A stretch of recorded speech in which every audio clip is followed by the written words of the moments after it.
بسم اللہ الرحمن الرحیم۔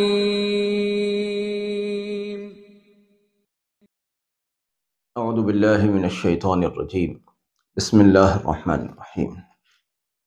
لقد جاءکم رسول من انفسکم عزیز علیہ ما عنتم حریص علیکم بالمؤمنین رؤوف الرحیم۔ اللہم صل علی محمد النبی الامی وعلی آلہ وسلم تسلیما۔ عظمت ختم الانبیاء صلی اللہ علیہ وسلم کے اگلے درس کے ساتھ حاضر خدمت ہیں۔ حضرات صحابہ کرام رضی اللہ عنہم، جن کی ایک مختصر جماعت حبشہ کی ہجرت پر آمادہ ہوئی اور وہ حبشہ کی ہجرت کرنے کے لیے مکہ مکرمہ سے روانہ ہوئے، لیکن یہ ہجرت کسی بھی صورت آسان نہیں تھی۔ اس میں ہم نے جو مبارک ہستیاں جنہوں نے ہجرت کا سفر اختیار کیا، ان میں 11 افراد مرد اور 4 خواتین، ان کے نام ہم پیچھے ذکر کر چکے ہیں، لیکن ہم ذکر کرنا چاہتے ہیں کہ یہ ہجرت بالکل بھی آسان نہیں تھی۔ سب سے پہلا مسئلہ تھا مکے سے نکلنے کا۔ سرداران قریش اتنے شریف نہیں تھے جو ان لوگوں کو اتنی آسانی سے جانے دیں، وہ ان کو جانے نہیں دے سکتے تھے۔ اب یہ کیسے نکلے وہاں سے خاموشی سے، اور پھر پیچھے بھی رازداری رہی، لیکن بالآخر راز تو فاش ہونا ہی تھا۔ پیچھے پھر راز فاش ہوا، قریش نے ان کا پیچھا کیا۔ اب قریش اپنے گھوڑوں پر، اپنے اونٹوں پر تھے اور یہ پیدل تھے۔ انہیں جدہ ساحل پر پہنچنا تھا۔ اب ایک طرف سخت دھوپ، نیچے سے جلتی ہوئی ریت، ان کا پیدل کا سفر۔ اچھا، دوسری بات کیا ہوتی ہے کہ ریگستان میں آپ اپنی نشانی نہیں چھپا سکتے۔ ریگستان میں چونکہ ریت میں آپ کے جہاں بھی پیر پڑیں گے وہاں نشان چھوڑ دیں گے، تھوڑا سا دھس جاتا ہے نا پیر، تو پیچھے سے آنے والے بڑی آسانیوں کے ساتھ آپ کے نشان قدم کی بنیاد پر آپ تک پہنچ جائیں گے، اور اس میں کوئی بھی تعامل نہیں ہوگا، نہایت ہی آسانی سے پہنچ جائیں گے، جبکہ پتھریلی زمینوں پر ایسا نہیں ہوتا۔ اب ان حضرات نے اس طرح سے اپنے کو چھپایا، کیسے وہ سب رہا، وہ ایک بہت بڑا مشکل کام تھا۔ نکلے پہلے تو مشکل سے، پھر پیچھے جو پیچھا کرنے کا مستقل اندیشہ تھا کہ پیچھے سے قریش اگر آ گئے تو پہلی بات تو ہمیں جانے سے روک دیں گے، اوپر سے یہ کہ ہمیں لے جانے کے بعد اور زیادہ مظالم ہم پر کریں گے۔ یہ دونوں خدشات۔ اب جب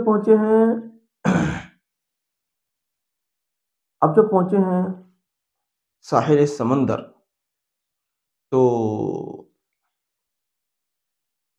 اب وہاں مسئلہ یہ تھا کہ وقت پر جہاز ملنے چاہیے۔ اللہ کی بڑی مدد تھی ان لوگوں کے ساتھ کہ قریش بر وقت ان تک نہیں پہنچ سکے، اوپر سے یہ کہ الحمدللہ ان کو جہاز بھی بر وقت مل گئے، اور 5 درہم کے کرائے کے طے پائی کے ساتھ ان جہازوں نے ان کو اپنے اندر سوار کر لیا۔ طے ہوئے 5 درہم، ایک سواری 5 درہم دے گی، اور وہ ان کو ساحل سمندر پار سے لے کر پار والے ساحل پر چھوڑیں گے، حبشہ کے ساحل پر۔ اب جب پیچھے سے جب قریش کو پتا چلا، جب تک وہ گھوڑوں پر سوار ہو کر آئے، میرا خیال ہے 150 یا 170 کلومیٹر کے آس پاس کا سفر ہے مکے سے ساحل سمندر کا، کچھ کم و بیش ایسا کچھ ہے۔ جب تک وہ لوگ یہاں پہنچے تو اللہ کے کرم کی بات یہ ہوئی کہ وہ جہاز میں سوار ہو کر روانہ ہو چکے تھے۔ اب فوری طور پر ایسا کوئی جہاز نہیں تھا الحمدللہ جو قریش کو سوار کر لے اور قریش اس جہاز کا پیچھا کرے۔ ایسا کوئی جہاز پانی کا اس وقت میں وہاں موجود نہیں تھا، اور یہ صحابہ رضی اللہ عنہم کی مدد تھی اللہ کی طرف سے کہ وہ جیسے ہی ساحل پر پہنچے تو وہاں ایک جہاز فوراً روانہ ہونے کو تیار تھا، اور اس نے ان کو لے بھی لیا، اس کے پاس جگہ تھی، مطلب ان کی جتنی طے پائی ہوئی وہ پیسے ان کے پاس تھے، اور یہ اس میں سوار ہو کر روانہ ہو گئے۔ قریش ہاتھ ملتے رہ گئے کہ یہ کیا ہوا، یہ تو نکل گئے۔ لیکن اب انہوں نے ظاہر ہے کہ یہ جو 15 آدمی نکلے، 11 مرد 4 عورتیں، تو اب جب یہاں سے یہ تو نکل گئے ہاتھ سے، اب جب یہ لوگ واپس لوٹے ہوں گے تو انہوں نے جو پیچھے رہ گئے تھے ان پر ظلم کو اور بڑھا دیا ہوگا یقیناً، یہ عقل بتاتی ہے، اور ان پر نگرانی بھی بڑھا دی ہوگی کہ کہیں ان والوں کی طرح یہ بھی نہ نکل جائیں۔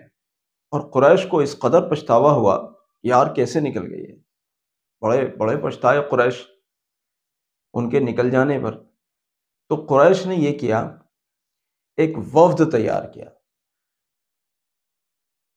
اور اس وفد کو بڑے قیمتی تحائف، اس وقت کے اعتبار سے، اس وقت صرف سونا چاندی ہی سب کچھ نہیں ہوتا تھا، بلکہ کھال سے بنا ہوا چمڑا اور زرہ، تلواریں، نیزے، کپڑے، سواریاں، ایسی چیزیں بھی تحفے کے طور پر لین دین ہوتی تھی۔ اور بھئی سونا چاندی تو بادشاہوں کے خزانوں کی چیز تھی، اب یہ لوگ یہاں بادشاہت تو نہیں تھی، اب جتنے بھی روپے سکے یہ جمع کر پائے ہوں گے وہ کر پائے ہوں گے، باقی اس طرح کی چیزیں رہی ہوں گی، کچھ کپڑے رہے ہوں گے، لباس اچھے اچھے، کچھ تلواریں رہی ہوں گی، کچھ زرہیں رہی ہوں گی، کچھ نیزے رہے ہوں گے، کچھ اس طرح کی چیزیں میرے خیال سے رہی ہوں گی۔ تو یہ اس طرح کے انہوں نے تحفے تحائف اکٹھے کیے، اور پھر اس وفد کے ہمراہ انہوں نے حبشہ کے بادشاہ کی طرف انہوں نے ان تحائف کو روانہ کیا۔ اب یہ جو وفد تھا، یہ وفد بڑی شرارت انگیزی کے ساتھ، جو دربار کے جو مشیران تھے، اور کہیے کہ جو دربار کے وزراء تھے، دربار کے مذہبی رہنما تھے، پادری وغیرہ، کیونکہ عیسائی مذہب تھا نجاشی کا پہلے، تو جو دربار کے پادری وغیرہ تھے، ان لوگوں سے ان کی رہائشوں پر جا کر ملاقاتیں کی، الگ سے دربار سے ہٹ کر، اور ان کو بھی تحائف پیش کیے۔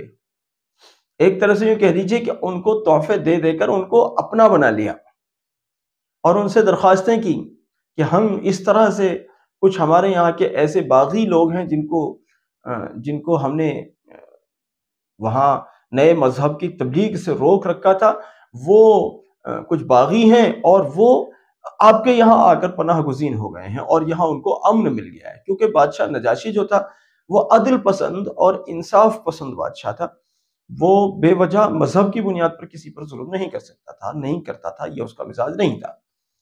تو کہ اس طرح کے کچھ لوگ یہاں آ گئے ہیں، ہم انہیں لینے آئے ہیں، کل ہم دربار میں بادشاہ کے سامنے رکھیں گے، تو ہم آپ سے چاہتے ہیں آپ ہماری تائید کریں، آپ ہماری بات کی مخالفت نہ کریں بلکہ آپ ہماری تائید کریں۔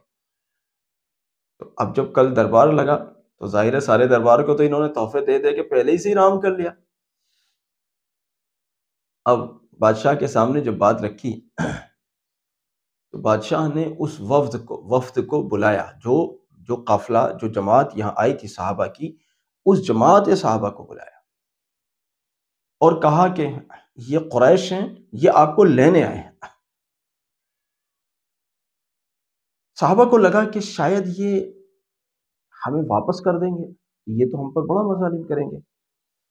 تو حضرت جعفر ابن ابی طالب رضی اللہ عنہ، جو حضرت علی رضی اللہ عنہ کے بھائی ہیں، وہ ترجمان طے کیے تھے صحابہ کی جماعت نے۔